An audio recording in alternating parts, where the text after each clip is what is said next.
ഞാൻ ആകെ സ്പെസിഫിക് ആയിട്ട് പറയുന്നൊരു കാര്യം എന്ന് പറയുന്നത് ഇത്ര മാത്രമേ ഉള്ളൂ. എനിക്ക് കഴിയുമെന്നുള്ള ഒരു ബോധ്യത്തോടു കൂടി നിങ്ങൾ എന്ത് ചെയ്യുക, എൻ്റെ കൂടെ കൂടിക്കൊള്ളുക, അത്ര മാത്രമേ ഉള്ളൂ. അങ്ങനെ ആ ഒരു ബോധ്യത്തോടു കൂടി നിങ്ങൾ എൻ്റെ കൂടെ കൂടുകയാണെങ്കിൽ 100% ഉറപ്പാണ് ഈ ഒരു പ്രോഗ്രാം വളരെ വിജയമായിരിക്കും. 1 2 3 4.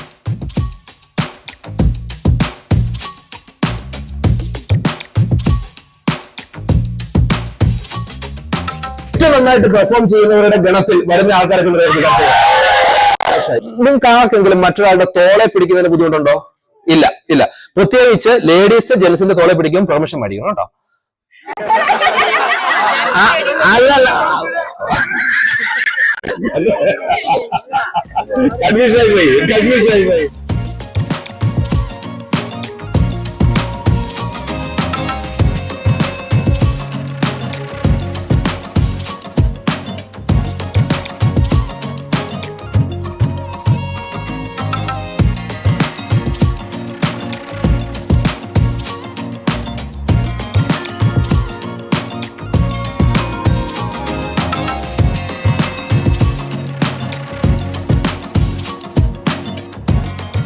കണ്ണ് ഇല്ലാത്തവനെ കണ്ണ് ഇല്ലാത്തതിന്റെ വേദന അറിയൂ.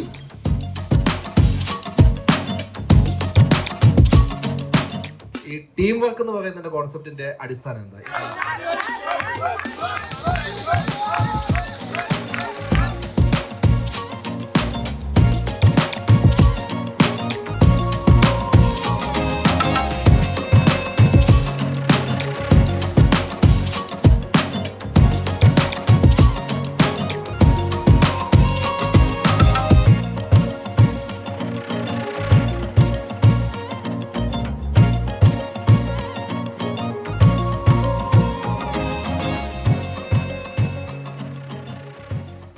ഈ ഒരു എക്സസൈസിനെ നമ്മൾ സൈക്കോളജിക്കലി ഒന്ന് കണക്ട് ചെയ്യുന്ന എപ്പോഴും നല്ലതാണ്.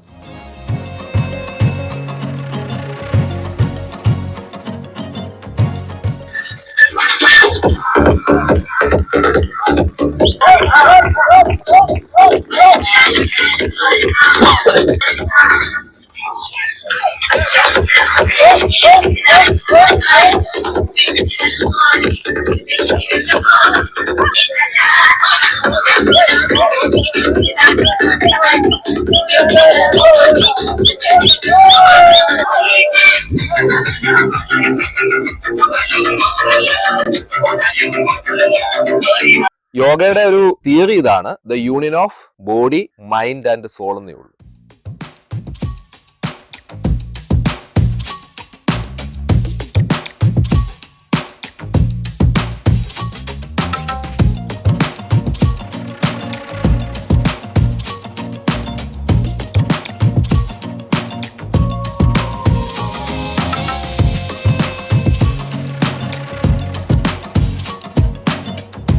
ടീം പ്ലെയർ ആയിട്ട് എങ്ങനെ മാറും, ലീഡർഷിപ്പ് ക്വാളിറ്റി, ഈ കാര്യങ്ങളൊക്കെ നോക്കും. അപ്പൊ ഈ ലീഡർഷിപ്പ് ക്വാളിറ്റിക്കകത്ത് വരുന്ന കുറെ അധികം കോൺസെപ്റ്റുകൾ ഉണ്ടല്ലോ, ടൈം മാനേജ്മെന്റ് ഉൾപ്പെടെയുള്ള ധാരാളം കോൺസെപ്റ്റുകളുണ്ട്. അതൊക്കെ നമ്മൾ ഇവിടെ നോക്കും.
ഒറ്റക്കയറിൽ നടക്കുമ്പോഴും ഒറ്റക്കല്ല എന്നൊരു തോന്നൽ. ഒറ്റയ്ക്കല്ല എന്നൊരു തോന്നൽ. ഒറ്റക്കയറിൽ നടക്കുമ്പോഴും ഒറ്റയ്ക്കല്ല എന്നൊരു തോന്നൽ.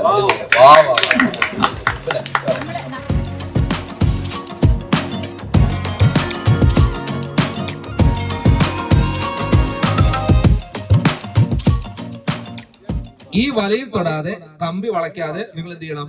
നിങ്ങളുടെ ടീം അംഗങ്ങളെ ഇപ്പുറത്ത് നടത്തണം.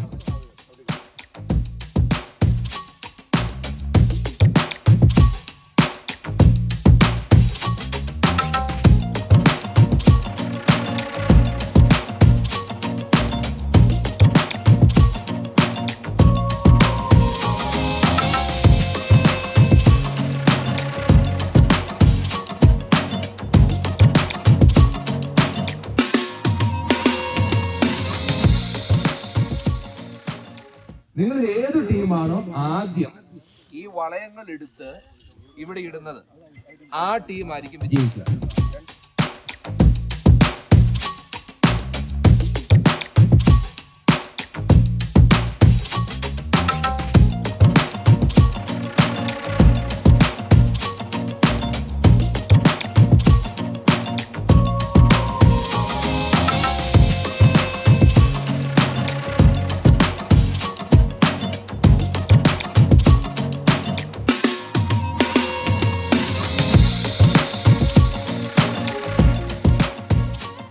അഞ്ചു ടീമിൽ ഏത് ടീമാണ് ഏറ്റവും സ്പീഡിൽ അവിടെ ക്രോസ് ചെയ്യുന്നത് എന്നായിരിക്കും നോക്കുക.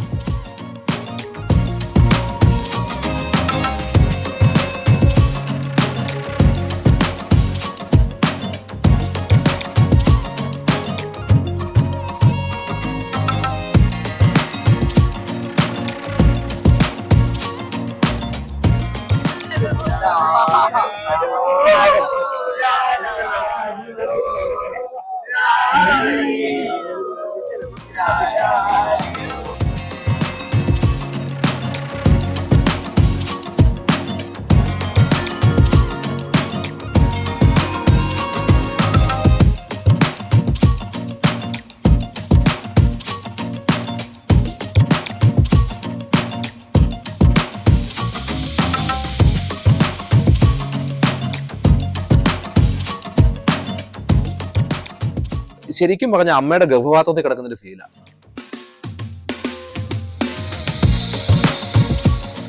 നേരെ അങ്ങോട്ട് വീഴും. 1 2 3 ഗോ. ഓക്കെ. കൈ കൊടുത്തേ. സൂപ്പർ. ഇതാണ് സംഭവം.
ആശാതുന്നത് ദോശ, ദോശ തിന്നുന്നത് ആശ, ആശ തിന്നുന്ന ദോശ വേണോ മമ്മമ്മ, ദോശ തിന്നുന്ന ആശ വേണോ മമ്മമ്മ.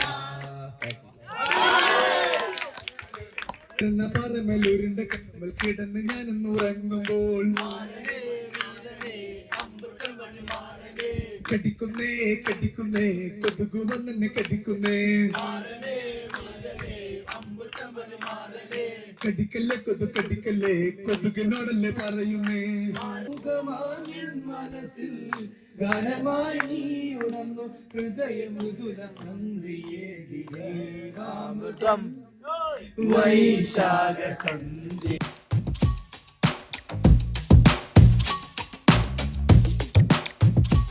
ഒരുപാട് സന്തോഷമുണ്ട്. ഒരു OBT ആദ്യമായിട്ടാണ് ഒരു OBT പങ്കെടുക്കുന്നത്. നേരത്തെ ജമീൽ പറഞ്ഞ പോലെ തന്നെ എനിക്ക് ഭയങ്കര ടെൻഷൻ ഉണ്ടായിരുന്നു, എന്നെ കൊണ്ട് പറ്റുമോ, ചെയ്യാൻ സാധിക്കുമോ എന്നുള്ളത്. ഒരു തിരിച്ചറിവ് കിട്ടിയിട്ടുള്ള ഒരു അവസരമായിരുന്നു ഈ 2 ദിവസം എന്ന് പറയുന്നത്. എന്നെ കൊണ്ട് ചെയ്യാൻ പറ്റുന്ന കാര്യങ്ങൾ എന്തൊക്കെയാണെന്നുള്ളതിനെ കുറിച്ച് എനിക്ക് ധാരണ കിട്ടാൻ ശരിക്കും പറഞ്ഞാൽ ഈ OBT ഒരുപാട് ഹെൽപ്പ് ചെയ്തിട്ടുണ്ട്. ഇത്തരത്തിലുള്ള ഇനിയുള്ള OBT സെഷൻസ്, ജസ്റ്റിൻ സാറിന്റെ ഇനിയും ഇതുപോലെയുള്ള OBT സെഷൻസ് ഉണ്ടാകുമ്പോൾ phase 2 പങ്കെടുക്കണം എന്നുള്ള അതിയായ ആഗ്രഹത്തോടു കൂടി പോകുന്നു. ശരിക്കും ഇന്നലെ വരുമ്പം എനിക്ക് കുറെ സംശയം ഉണ്ടായിരുന്നു, എന്റെ വെയിറ്റ് കൊണ്ടും കാര്യങ്ങളും എനിക്ക് ചെയ്യാൻ പറ്റുമെന്ന്. പക്ഷെ ഇവിടെ വന്ന് ഓരോ കാര്യങ്ങൾ ചെയ്യുമ്പോഴും ശരിക്കും കോൺഫിഡൻസ് ഭയങ്കരമായിട്ട് ബിൽഡ് ചെയ്തു സാർ. ഞാൻ ഇത്രയും പേടിച്ച് കുറെ കാര്യങ്ങൾ എനിക്ക് ചെയ്യാൻ പറ്റിയ കയറൊക്കെ ശരിക്കും ഞാൻ ഒരിക്കലും പ്രതീക്ഷയില്ല ഞാൻ ഇവിടെ നടന്നു പോകുന്നൊക്കെ.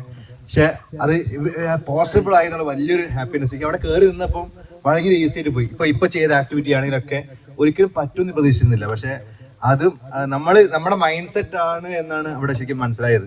നമ്മുടെ മൈൻഡ് സെറ്റ് നമ്മൾ ബ്രേക്ക് ചെയ്ത് കഴിഞ്ഞാൽ, ആ കംഫർട്ട് സോൺ ബ്രേക്ക് ചെയ്ത് കഴിഞ്ഞാൽ, പിന്നെ ടീം നല്ലോണം ഉഷാറായിട്ട് നമ്മുടെ കൂടെ സപ്പോർട്ട് കഴിഞ്ഞാൽ എന്തോ നമുക്ക് ഏതൊരു ഹേർഡിൽസും ക്രോസ് ചെയ്യാൻ പറ്റുന്ന ശരിക്കും ഈ ഒരു ആക്ടിവിറ്റിയിലൂടെ മനസ്സിലായി. ഈ ആക്ടിവിറ്റി അല്ല, മൊത്തം ഈ ഒരു OBT മനസ്സിലായി.